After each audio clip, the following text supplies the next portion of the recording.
هو شهر رمضان بالنسبة لك موسم وبيعدي ولا فرصة تبدأ من جديد بجد؟ ناس كتير بتتعامل مع شهر رمضان إنه شهر بنصلي فيه شوية زيادة ونصوم وخلاص. بس الحقيقة إن شهر رمضان مش موسم، شهر رمضان ورشة إصلاح قلب. ربنا مش عايزك تبقى مثالي 30 يوم، ربنا عايزك تتغير 1% كل يوم. يعني تصلي بخشوع أكتر، تمسك لسانك أكتر، تزعل أقل، تسامح أسرع.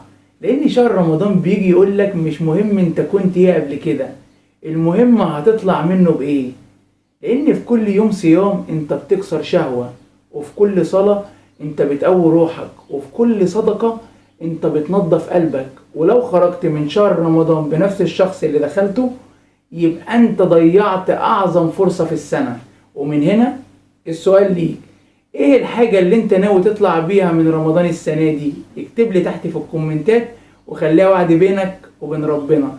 ولو شايف ان شهر رمضان فرصة بداية جديدة اعمل لايك واشترك في القناة، وخلي رحلتنا في شهر رمضان تبقى تغيير حقيقي مش مجرد محتوى.